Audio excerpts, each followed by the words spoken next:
ಬೆಳ್ಳಂದೂರಲ್ಲಿ ಚಾಕು ತೋರಿಸಿ mobile ATM ಕಿತ್ತುಕೊಂಡು ಪರಾರಿಯಾಗಿದ್ದ 7 ಮಂದಿ ದರೋಡೆ ಆರೋಪಿಗಳನ್ನು ಬಂಧಿಸಲಾಗಿದೆ. ಬಂಧಿತ ಆರೋಪಿಗಳಿಂದ 4 ಲಕ್ಷ ಮೌಲ್ಯದ 3 ಬೈಕ್, 2 ಮೊಬೈಲ್ ವಶಕ್ಕೆ ಪಡೆಯಲಾಗಿದೆ. ಬಂಧಿತ ವಿಚಾರಣೆ ವೇಳೆ 6 ಪ್ರಕರಣ ಬೆಳಕಿಗೆ ಬಂದಿದೆ. 3 ಕಡೆ ದರೋಡೆ ಮಾಡಿ ಬೈಕ್ ಕಿತ್ತುಕೊಂಡು ಎಸ್ಕೇಪ್ ಆಗಿದ್ರು. ಮತ್ತೆ 3 ಕಡೆ ಚಿನ್ನಾಭರಣ ಮತ್ತು ಎಟಿಎಂ ಕಿತ್ತು ಪರಾರಿಯಾಗಿದ್ರು. ನಿಶ್ಚಿತಾರ್ಥವಾಗಿದ್ದ ಹುಡುಗಿಯನ್ನೇ ಯುವಕ ಕೊಲೆ ಮಾಡಿದ ಘಟನೆ ಹಾವೇರಿ ಜಿಲ್ಲೆ ಹಾನಗಲ್ ತಾಲೂಕು ಮುಡೂರು ಗ್ರಾಮದಲ್ಲಿ ನಡೆದಿದೆ. 21 ವರ್ಷದ ದೀಪಾಳ ಜೊತೆ 35 ವರ್ಷದ ಮಲತೇಶ್ ಚಂದ್ರಪ್ಪ ಮದುವೆ ನಿಶ್ಚಯವಾಗಿತ್ತು. ಮುಂದಿನ ತಿಂಗಳು 12ರಂದು ಮದುವೆ ದಿನಾಂಕವು ನಿಗದಿಯಾಗಿತ್ತು. ಆದರೆ ಕೊಲೆ ನಡೆದು 5 ದಿನಗಳ ನಂತರ ಪ್ರಕರಣ ಬಯಲಾಗಿದೆ. ಸಿಸಿಟಿವಿ ದೃಶ್ಯಗಳನ್ನು ಆಧರಿಸಿ ಪ್ರಕರಣ ಭೇದಿಸುವಲ್ಲಿ ಪೊಲೀಸರು ಯಶಸ್ವಿಯಾಗಿದ್ದಾರೆ.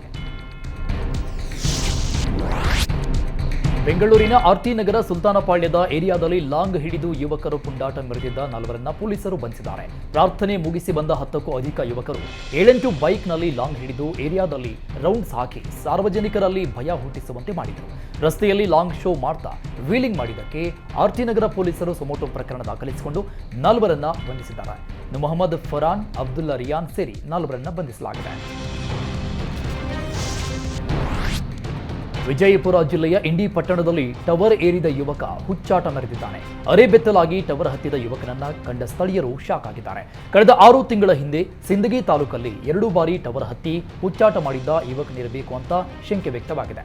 ಸ್ಥಳಕ್ಕೆ ಆಗಮಿಸಿದ ಅಗ್ನಿಶಾಮಕ ಸಿಬ್ಬಂದಿ ಯುವಕನನ್ನ ಕೆಳಗೆ ಇಳಿಸೋಕೆ ಹರಸಾಹಸ ಪಡ್ತಾ ಇದ್ದಾರೆ. ರಾಯಚೂರು ಜಿಲ್ಲೆಯಲ್ಲಿ ಜಾನುವಾರುಗಳಿಗೆ ಕುಡಿಯುವ ನೀರು ಕಲ್ಪಿಸುವಂತೆ ಗ್ರಾಮ ಪಂಚಾಯಿತಿ ಕಚೇರಿಗೆ ಜೋಡಿ ಎತ್ತು ಕಟ್ಟಿ ರೈತರು ವಿನೂತನವಾಗಿ ಪ್ರತಿಭಟನೆ ನಡೆಸಿದರು. ರೈತ ರುದ್ರಗೌಡ ಎಂಬಾತನಿಂದ ವಿಭಿನ್ನ ರೀತಿಯ ಪ್ರತಿಭಟನೆ ನಡೆಸಲಾಯಿತು. ಕಳೆದ 8 ದಿನಗಳಿಂದ ನಾಗಲಾಪುರ ಗ್ರಾಮಕ್ಕೆ ನೀರು ಪೂರೈಕೆಯಾಗಿಲ್ಲ. ಈ ಬಗ್ಗೆ ಮನವಿ ಸಲ್ಲಿಸಿದರು. ಗ್ರಾಮ ಪಂಚಾಯಿತಿ ಪಿಡಿಒ ಮತ್ತು ಸಿಬ್ಬಂದಿ ಡೋಂಟ್ ಕೇರ್ ಅಂದಿದ್ರು. ಕೊನೆಗೆ ಬೇಸತ್ತು ಎತ್ತುಗಳ ಸಮೇತ ಗ್ರಾಮ ಪಂಚಾಯಿತಿಗೆ ಬಂದು ರೈತ ಪ್ರತಿಭಟನೆ ನಡೆಸಿದ್ದಾರೆ.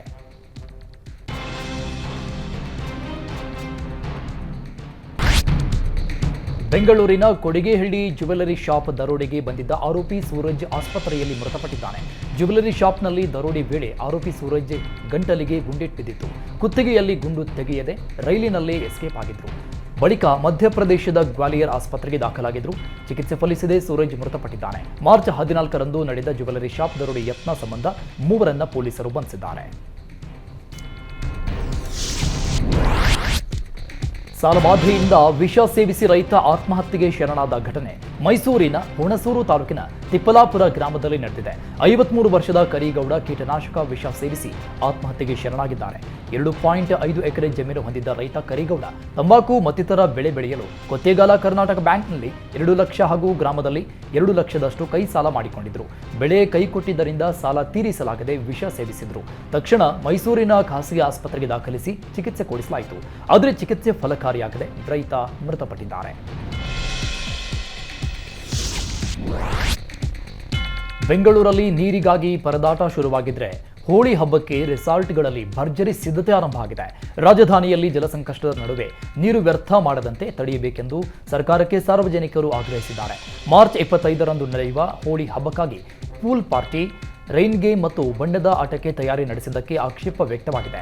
ಹೋಳಿ ಆಚರಣೆಯನ್ನ ದಯವಿಟ್ಟು ನಿಷೇಧಿಸುವಂತೆ ಟ್ವಿಟರ್ನಲ್ಲಿ ಕ್ಯಾಂಪೇನ್ ಶುರುವಾಗಿದೆ.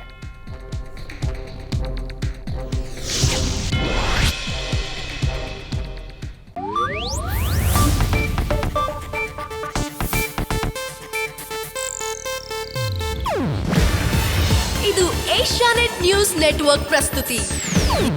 ನೀವು ನೋಡ್ತಿದ್ದೀರಾ ಏಷ್ಯಾನೆಟ್ ಸುವರ್ಣ ನ್ಯೂಸ್.